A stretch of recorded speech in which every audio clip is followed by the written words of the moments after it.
성경 말씀은 마태복음 7장 1절에서 6절까지의 말씀 보도록 하겠습니다. 마태복음 7장 1절에서 6절 다 같이 한 목소리로 읽겠습니다. 비판을 받지 아니하거든 비판하지 말라. 너희가 비판하는 그 비판으로 너희가 비판을 받을 것이요 너희가 헤아리는 그 헤아림으로 너희가 헤아림을 받을 것이니라. 어찌하여 형제의 눈 속에 있는 티는 보고 내 눈 속에 있는 들보는 깨닫지 못하느냐. 보라, 내 눈 속에 들보가 있는데 어찌하여 형제에게 말하기를 나로 내 눈 속에 있는 티를 빼게 하라 하겠느냐. 외식하는 자여, 먼저 내 눈 속에서 들보를 빼어라. 그 후에야 밝히 보고 형제의 눈 속에서 티를 빼리라. 거룩한 것을 개에게 주지 말며 너희 진주를 돼지 앞에 던지지 말라. 그들이 그것을 돌이켜 너희를 찢어 상하게 할까 염려하라. 아멘. 계속해서 우리가 보고 있는 본문 말씀은 산상수훈입니다. 산에 올라서 많은 사람들에게 가르치셨던 예수님의 교육적인 내용들 말씀이죠. 참 귀한 내용의 말씀입니다.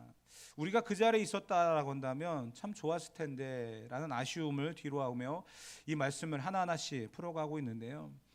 팔복의 삶을 살아가야 된다라고 하는 시작으로 인해서 우리가 빛과 소금이 되어지고 그리스도의 의, 더 나은 의인으로 살아가는 그러한 모습으로, 또 성도의 거룩한 삶은 기도하면서 하늘 아버지께 구하는 기도로 삶을 살아가야 된다.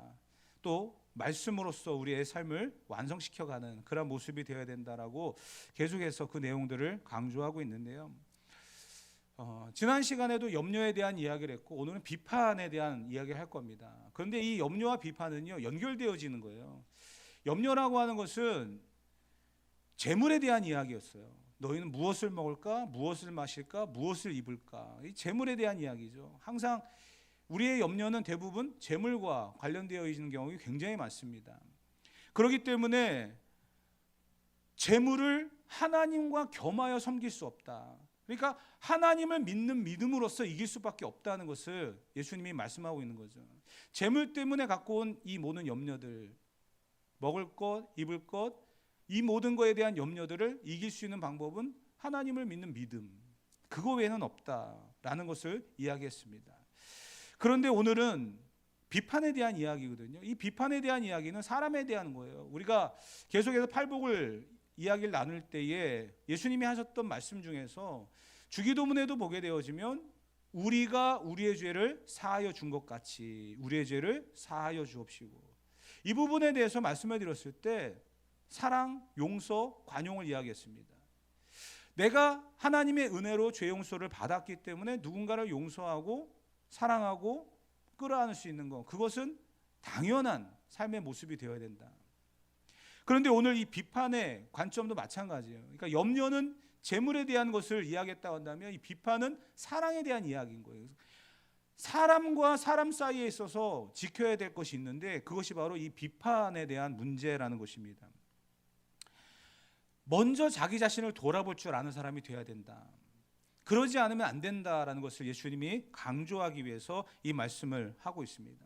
다른 사람을 비난하기 이전에 먼저 자신을 돌아볼 줄 아는 그러한 사람이 되어야 된다. 유명한 예화가 이런 게 있었죠. 굴뚝을 청소하는 그 청소부 두 사람이 있습니다. 한 사람은 줄을 잡아주고 한 사람은 직접 내려가서 굴뚝을 청소하는 사람이었어요. 그런데 청소를 다 마치고 올라왔는데 누가 먼저 씻으러 갔다고요? 여러분이 아시는 이야기이기 때문에 줄을 잡아주고 있는 사람이었어요. 왜냐하면 줄을 잡아주고 있는 사람은 굴뚝에서 나온 사람이 지저분한 것을 보고 자기도 지저분하다는 것을 알고 씻으러 갔는데, 굴뚝에서 나온 사람은 줄을 잡아준 사람을 보니까 깨끗하잖아요. 그래서 자기도 깨끗한 줄 알고 씻지 않는다는 거죠. 무엇을 보느냐? 나를 봐야 된다는 거예요. 나를. 거울을 통해서 나를 보는 것처럼 내가 보아야 될 것이 있다는 거. 그것을 오늘 이 비판이라고 하는 단어로 예수님이 말씀을 하고 있습니다. 단순하게 이 비판이라고 하는 것은 이런 의미가 오늘 우리에게 있는데 1절과 2절을 다시 한번 읽어보도록 하겠습니다.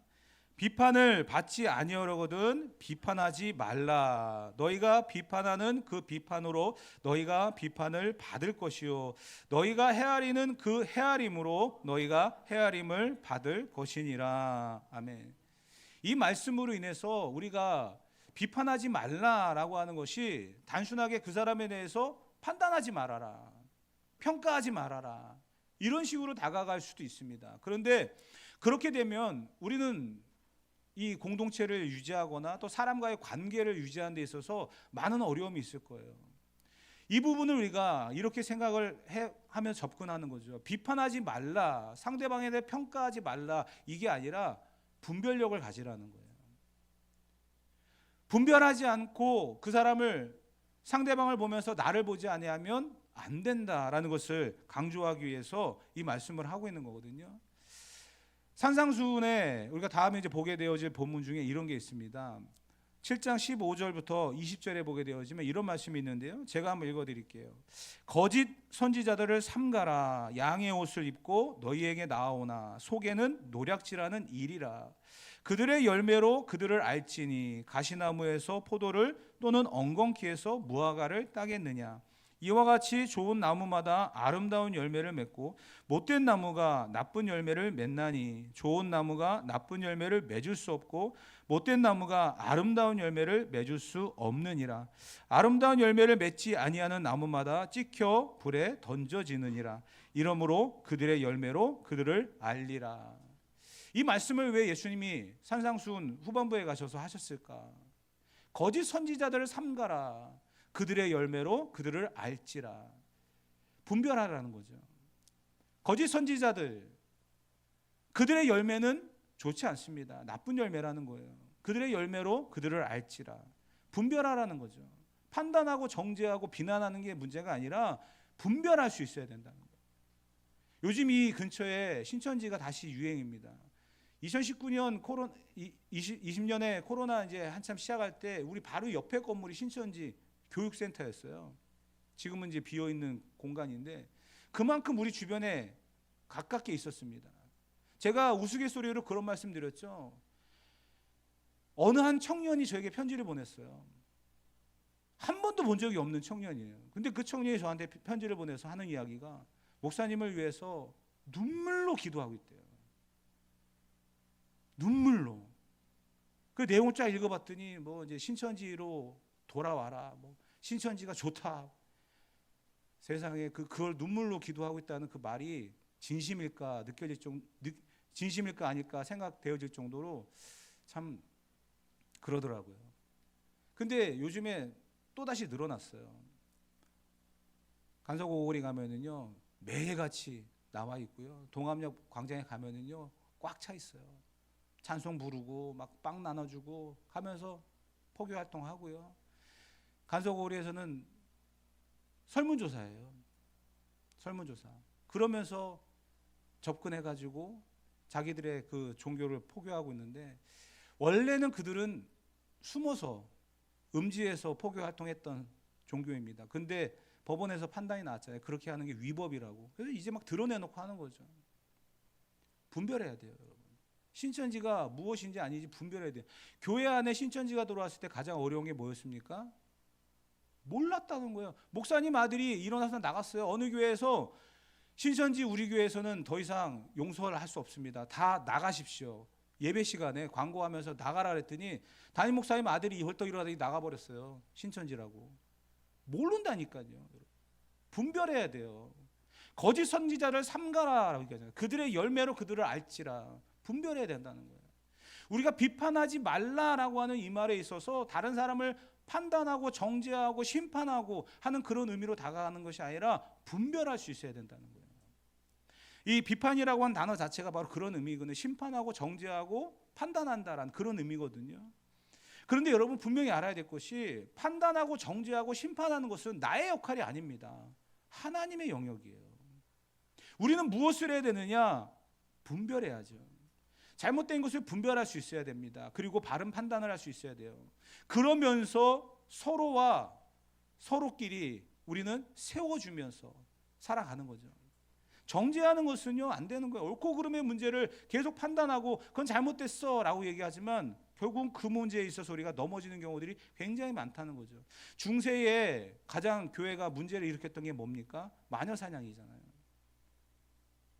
프레임을 씌워버리는 거예요. 아닌데도 불구하고 상대방을 갖다가 정죄하고 판단하고 심판해서 마녀 사냥이라고 하는 그 프레임을 씌워가지고 얼마나 많은 사람들이 희생당하고 그랬습니까? 여러분, 교회는요 정죄하는 장소가 아닙니다. 판단하는 장소가 아니에요. 교회는 사랑하고 용서하고 관용하는 교회입니다. 예수님이 그러셨기 때문에 그렇게 세워가야 되는 거예요. 그런데 옳고 그름의 문제, 또 정확한 그 상황들을 분별하면서 말은 할 수 있어야 되죠. 당신의 그 하는 행동과 당신의 그 말 한마디가 문제가 있습니다. 그 부분은 이렇게 수정을 하고 이렇게 바꿨으면 좋겠습니다. 말은 해줘야 돼요. 판단하지 말라, 비판하지 말라라고 하면서 가르쳤고 여러분이 그렇게 배웠기 때문에 아무 말 안 하고 그냥 입 닫고 있어야 되느냐? 그건 아니거든요. 바르게 분별을 해서 가르칠 수 있어야 되고 말할 수도 있어야 됩니다. 그게 필요한 거예요. 그게 우리에게 있어야 되는 거예요. 그러기 때문에 참 어려운 거예요. 예수님이 이 부분에 대해서 정죄와 심판에 대한 부분을 하지 말라라고 이야기하면서 너희는 분별하면서 바른 말을 할 수 있어야 되고 바른 판단을 할 수 있어야 된다라고 말할 때 이 부분이 참 우리가 어려워요. 그래서 예수님께서 2절에 이런 말씀을 다시 하신 거거든요. 너희가 비판하는 그 비판으로 너희가 비판을 받을 것이고 너희가 헤아리는 그 헤아림으로 너희가 헤아림을 받을 것이다. 결국은 내가 비판을 잘못하고 내가 헤아림을 잘못하면 결국 나에게 돌아온다는 거예요. 그리고 잘못하게 되면은요 교만하고 월권하는 그런 경우들도 생기게 되어집니다. 그래서 본문이 등장한 거예요. 3절과 4절을 다 같이 한번 읽어보도록 합시다. 읽겠습니다. 어찌하여 형제의 눈 속에 있는 티는 뭐고 내 눈 속에 있는 들보는 깨닫지 못하느냐. 보라, 내 눈 속에 들보가 있는데 어찌하여 형제에게 말하기를 나로 내 눈 속에 있는 티를 빼게 하라 하겠느냐. 아멘. 이 말이 무엇이냐? 왜 예수님이 비판하지 말라라고 하면서 이 말씀을 이야기하셨냐면 티와 들보의 차이를 알라는 거예요. 여러분, 티는 티예요. 자그마한 거죠. 정말 자세히 보지 않으면 안 보일 수 있는 그런 자그마한 겁니다. 들보는 뭐냐면 기둥이에요. 기둥. 여러분 보세요. 내 안에 뭐가 있다고요? 티가 있는 게 아니에요, 여러분. 들보가 있다고요.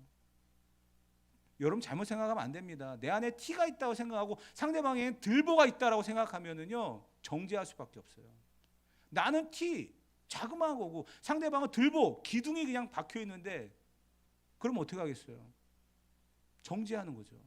그 사람의 죄와 허물과 잘못된 부분들을 막 정죄하고 심판하는 거예요.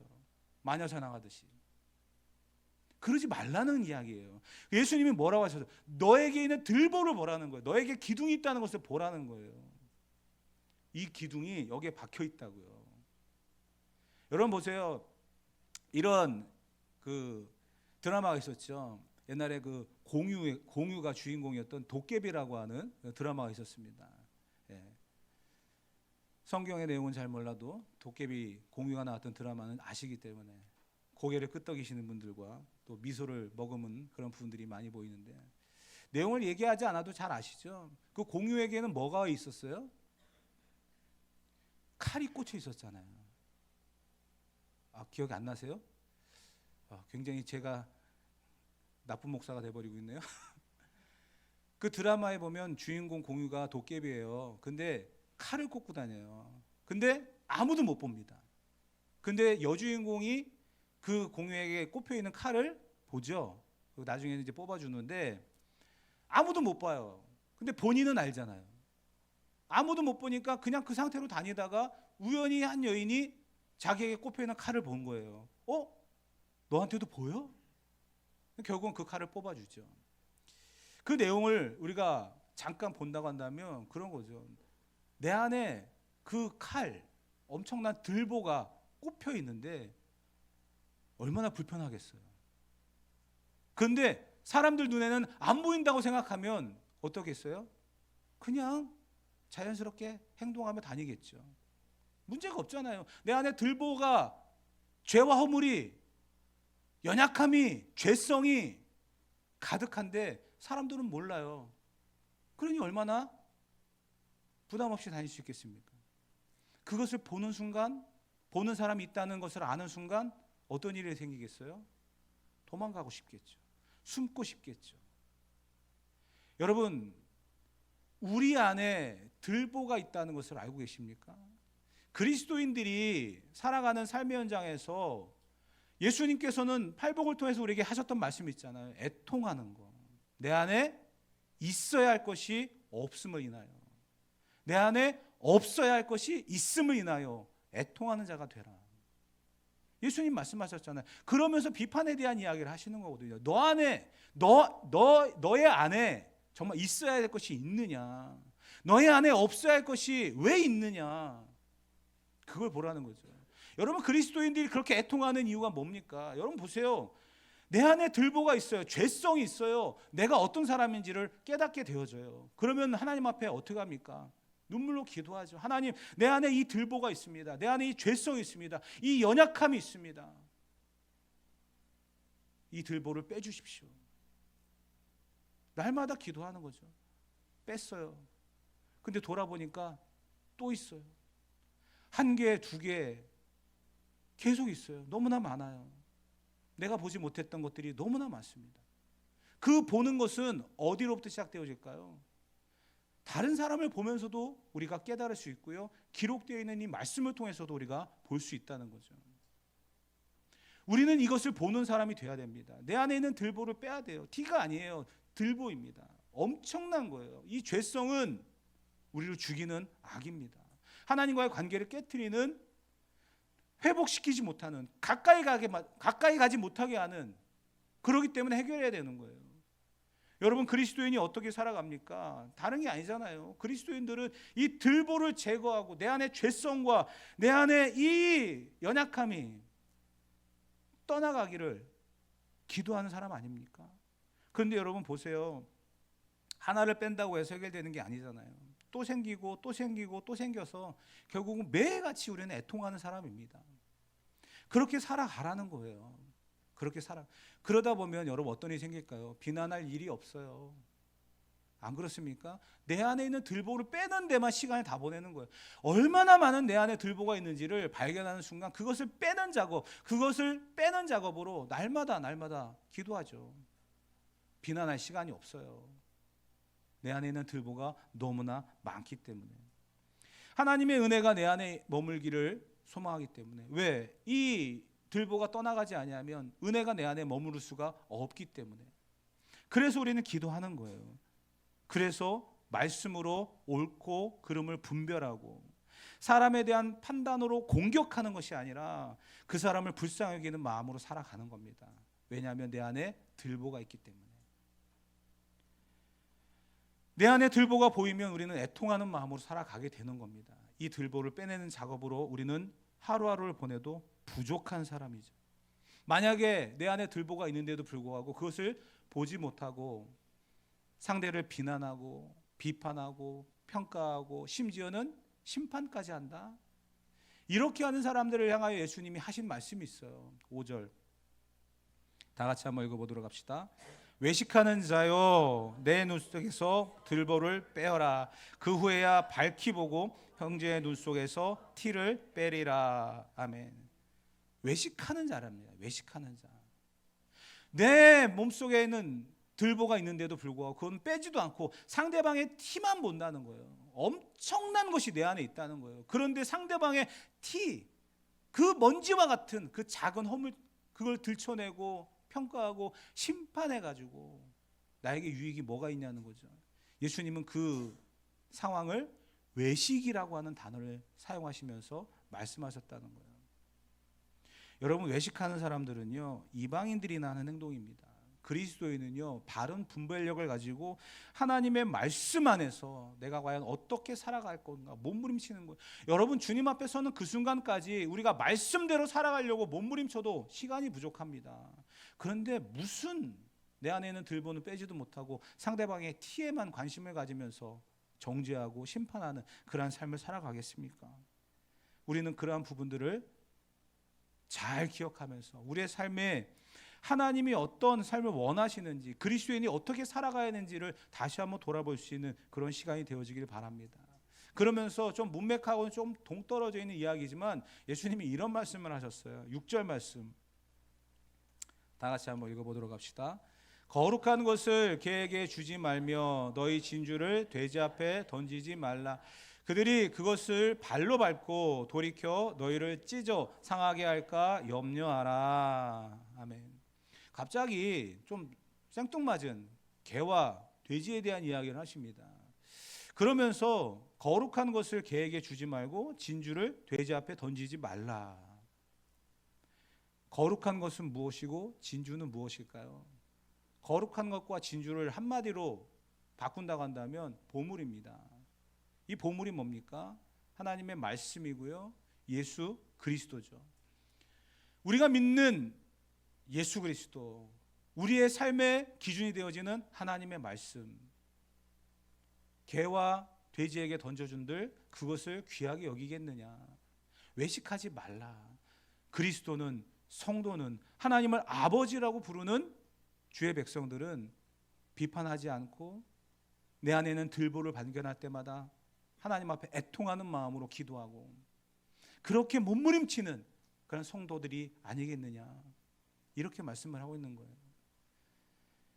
여러분, 갑자기 개와 돼지가 등장을 해가지고 당황하셨죠? 그렇지만 성경이 이렇게까지 극적으로 비교를 한다는 거 여러분 좀 기억하셨으면 좋겠어요. 성경은 극과 극을 이야기할 때가 굉장히 많습니다. 하라와 하지 말라라고 하는 극과 극을 이야기했고, 또 지금처럼 개와 돼지와 사람을 비유하면서 전혀 다른 것 같은, 전혀 반대인 것 같은 그런 이야기를 하고 계시죠. 심지어는 성도와 그리스도인과 바리새인들, 그들을 그리스도인과 외식하는 자로 이야기하면서 이야기합니다. 우리의 모습은 과연 어디에 맞추어져 있습니까? 거룩한 말씀이 우리의 죄성을 드러내고 있습니까? 이 거룩한 말씀이 우리의 들보를 발견하고 있습니까? 끄집어내야 돼요. 버려야 돼요. 그래야만 그리스도인으로서 우리는 온전히 살아갈 수 있다는 거예요. 왜 개와 돼지 이야기를 했을까요? 제가 20대 초반에 저희 작은아버지가 닭농장을 하시다가 망해가지고 돼지 농장을 하셨어요. 지금은 이제 저기 그 철원 쪽에 돼지 농장을 계속 하시다가 지금 그 축협 이사장이 되셨어요. 어떻게 또 전혀 다른 그쪽으로 가셔가지고 그렇게 됐는데, 근데 돼지 농장 가가지고 제가 많이 도와드렸거든요. 닭도 많이 도와드리고 방학 때마다 가서 일도 많이 해드리고 했는데, 돼지 농장과 닭 농장의 제일 어려운 게 뭐냐면 이 걔네들은 배설물을 치우질 않잖아요. 사람이 치워줘야 돼요. 그러면서도 참 힘들어요. 이 해보신 분들 계십니까? 그게 제일 힘들어요. 돼지 농장 같은 경우도 싹 돼지들 내보내고 그 우리를 갖다가 다 씻고 똥 다 치우고 깨끗하게 해놓습니다. 소독까지 해가지고 그나서 이제 들여보냅니다. 그러면 뭐 1분도 안 걸려요. 지저분해지는데. 돼지들은요, 그 지저분한 것을 지저분하다고 생각하지 않습니다. 그게 일상이니까. 겉과 안이 다른 거죠. 여러분들이 만약에 그 지저분한 돼지를 보시고 잡아먹으라 그러면은 먹을 수 있을 것 같아요? 아마 한 사람도. 그런데 우리가 먹는 것은 겉이 아니잖아요. 속이기 때문에, 그렇죠? 그래서 돼지고기를 먹는 거죠. 근데 여러분, 왜 예수님께서 개와 돼지 이야기를 했냐면 겉과 안이 다르다라는 거예요. 겉과 안이 다르다. 그래서 외식이라고 얘기하는 거죠. 너희는 그렇게 개와 돼지처럼 겉과 안이 다른 삶을 살아가지 말라, 외식하지 말라, 그 이야기를 하시기 위해서 이 말씀 한 절을 넣으신 거예요. 그냥 생뚱맞게 아무 의미 없이 집어넣은 이야기가 아니라는 겁니다. 이 이야기는요, 충격적인 거예요. 여러분들이 잘 이해하셔야 되고 부담 없이 좀 받아주시면 좋겠어요. 죄송합니다, 이런 말을 해서. 여러분들이 비판하지 않고 애통하는 마음으로 내 안에는 들보를 발견하면서 하나님의 말씀 앞에 나를 비추면서 애통하는 마음으로 기도하고 하나님 내 안에 있는 들보가 사라지기를 바랍니다. 상대방의 형제의 티를 발견하고 그 사람을 비난하는 것이 아니라 내 안에 있는 들보를 발견하면서 하나님의 사람으로서 날마다 애통하며 살아가기를 원합니다. 이렇게 살지 아니하면은요 개와 돼지와 같은 외식하는 자가 된다라는 거죠. 충격적인 말씀이에요. 여러분 개와 돼지의 삶을 살아가시겠습니까? 아니면 그리스도인의 삶을 살아가시겠습니까? 저와 여러분들은 선택해야 됩니다. 그리스도인의 삶은 쉽지는 않아요. 이런 말씀을 누가 하시더라고요. 숙제라고. 지금 당장 이룰 수 있는 게 아니잖아요. 해 나가야 될 일들이잖아요. 앞으로 해야 될 일입니다. 그래서 숙제라는 말을 하더라고요. 어느 순간에는 완성을 지어야 되고요. 어느 순간은 발표를 해야 되고요. 어느 순간에 제출을 해야 돼요. 그렇기 때문에 쉽지 않습니다. 성적도 매겨야 되고요. 평가도 받아야 되고요. 사랑하는 성도 여러분, 오늘 저와 여러분들이 비싼 진주와 같은 또 거룩한 하나님의 말씀을 받은 사람들입니다. 그러한 성도로서 오늘 우리에게 주어진 이 말씀을 따라서 애통하는 마음으로 하루하루를 살아가고 상대방의 티를 바라보며 비판하는 것이 아니라 내 안에 있는 들보가 있음을 인하여 정말 싸우면서 피 흘리기까지 싸우면서 하나님의 사람으로 그리스도인으로서 몸부림칠 수 있는 저와 여러분들의 삶이 되어지기를 주님의 이름으로 축복합니다.